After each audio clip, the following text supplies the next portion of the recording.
আসসালামু আলাইকুম। শিরোনামে আমন্ত্রণ জানাচ্ছি আমি ইসমত মিলি। নির্বাচনী জোট গঠনে ইসলামী দলগুলো নীতিগতভাবে সম্মত হয়েছে বলে জানিয়েছেন দলগুলোর শীর্ষ নেতারা। জামায়াতে ইসলামী সহ 4টি ইসলামী দলের নেতারা জানান, ইসলামী দলগুলোর সম্মিলিত ভোট বাক্স তৈরি করতে ঐক্যবদ্ধ তারা। বলেন, নির্বাচনী রোডম্যাপ ঘোষণা হলে জোট গঠনের প্রক্রিয়া ত্বরান্বিত হবে। তবে জামায়াতে ইসলামী ছাড়া অন্য ইসলামী দলগুলো বিএনপির সাথে বৈঠক করলেও সেসব বৈঠকে নির্বাচনী জোটের আলোচনা এখনই খোলাসা করতে চান না তারা। রিপোর্ট করছেন ফাহাদ মোহাম্মদ। আগামী জাতীয় সংসদ নির্বাচন সামনে রেখে ধর্মভিত্তিক দলগুলো নির্বাচনী জোট গঠনের প্রক্রিয়া শুরু করেছে। গণ অভ্যুত্থান পরবর্তী পরিস্থিতিতে ভেদাভেদ ভুলে কয়েকটি ইসলামী দল বিষয়টি নিয়ে ইতিমধ্যে মতবিনিময় করেছে। সব ইসলামী দল নিয়ে নির্বাচনী জোট ইস্যুতে জামায়াতে ইসলামীর মুখপাত্র জানান, ইসলামপন্থীদের সব ভোট এক বাক্সে রাখতে হবে। এ নিয়ে নীতিগতভাবে একমত তারা। ইসলামপন্থী এবং সমমনা রাজনৈতিক দলকে নিয়ে আমরা সকলেই একটা জোট গঠন করতে সক্ষম হব এবং আগামী নির্বাচনে জোট ঐক্যবদ্ধভাবে জোটগতভাবে জামাত ইসলামী এবং ইসলামী দলসমূহ অংশগ্রহণ করবে। জামায়াতের সাথে নির্বাচনী জোট গঠনে ইসলামী আন্দোলন, খেলাফত মজলিস ও জমিয়তে উলামায়ে ইসলাম এখন পর্যন্ত নীতিগতভাবে সম্মত বলে জানিয়েছে দলগুলোর শীর্ষ নেতারা। আমরা একটা আসনে ইসলামের পক্ষে একজন প্রার্থী থাকবে, একটা প্রতীকে জনমত ভোট দিতে পারে। যদি ইসলামী দলগুলো ঐক্যবদ্ধ না হতে পারে তাহলে এটা আরেকটা সিনারিও দেখা দেবে। হয়তো বিএনপি ভার্সাস কিছু ইসলামী দল, কেমন জামাত ভার্সাস কিছু ইসলামী দল, এভাবে হতে পারে। আমরা একে অপরকে বুঝবার চেষ্টা করছি, আশা করছি যে এরকম একটা কাঙ্ক্ষিত ঐক্য অচিরেই দৃশ্যমান হবে। তবে কবে হচ্ছে এই জোট? দলগুলোর নেতারা বলছেন, নির্বাচনী রোডম্যাপ ঘোষণা হলে গতি পাবে জোট গঠনের প্রক্রিয়া। যখনই নির্বাচনের শিডিউল ঘোষণা হয়ে যাবে অথবা রুটম্যাপ ঘোষণা হয়ে যাবে, তখনই দেখবেন আস্তে আস্তে আস্তে আস্তে একটা ঐক্য প্রক্রিয়া দ্রুতগতিতে এগিয়ে যাচ্ছে।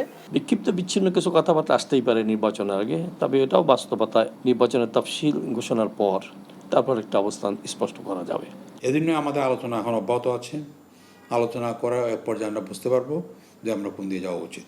নির্বাচন এর একটা টাইম ফ্রেম, একটা সময়সূচি ডিক্লেয়ার হওয়া না হওয়ার উপরে অনেক কিছু নির্ভর করে। এদিকে নির্বাচন সামনে রেখে জামায়াত ইসলামী ছাড়া বিএনপির সাথেও বৈঠক করেছে ইসলামী দলগুলো। তবে দলটির সাথে নির্বাচনী জোট নিয়ে আলোচনা হয়নি বলে জানিয়েছেন নেতারা। আমাদের ওলামাদের মধ্যে কিছু অংশ আছে যারা জামাতের প্রশ্নে অনেকটাই নেগেটিভ। হ্যাঁ, তারা বিএনপির সাথে যাওয়ার চিন্তা করছে। আমরা বিএনপির কাছে জানতে চেয়েছি যে আপনারা রাষ্ট্র ক্ষমতায় আসলে কোরআন সুন্নাহ বিরোধী, ইসলাম বিরোধী কোনো আইন করবেন না। আলোচনা চলমান আছে। আলোচনা যতবার যাদের সঙ্গে বসেছি তারা চায় যে হ্যাঁ, মানুষের প্রত্যাশা পূরণ হোক। নির্বাচনী জোট নিয়ে যাই হোক না কেন, ফ্যাসিবাদ বিরোধী রাজনৈতিক দলগুলো আওয়ামী লীগের বিরুদ্ধে ঐক্যবদ্ধ থাকবে বলে জানিয়েছেন ইসলামী দলগুলোর নেতারা। Fahad Mohammad, NTV news, Dhaka. সুন্দরবনে দুধর্ষ বনদস্যু করিম শরীফ বাহিনীর হাতে জিম্মি 2 জেলেকে উদ্ধার করেছে কোস্টগার্ড। এ সময় অস্ত্রসহ আটক করা হয়েছে শরীফ বাহিনীর 2 সদস্যকে। কোস্টগার্ড জানায়, বনদস্যু করিম শরীফ বাহিনীর সদস্যরা খুলনার দাকুপের সুন্দরবন সংলগ্ন কামারখোলা এলাকায় অস্ত্র ও গুলি সহ অবস্থান করছে এমন গোপন খবরে রোববার রাত 11টার দিকে ওই এলাকায় অভিযান চালায় কোস্টগার্ড ও পুলিশ। পরে একটি 1 বন্দুক ও 2 রাউন্ড গুলি সহ বনদস্যু শাহজাহান মোল্লা ও সুমন হাওলাদারকে আটক করা হয়। উদ্ধার করা হয় 2 জেলেকে। সড়কের বিভিন্ন স্থানে দুর্ঘটনা ও যানবাহন বিকল হয়ে পড়ায় মুন্সিগঞ্জের ঢাকা চট্টগ্রাম মহাসড়কের গজারি অংশে সকাল থেকে তীব্র যানজটের সৃষ্টি হয়েছে, যা ছড়িয়ে পড়ে মহাসড়কের প্রায় 9 কিলোমিটার এলাকা জুড়ে।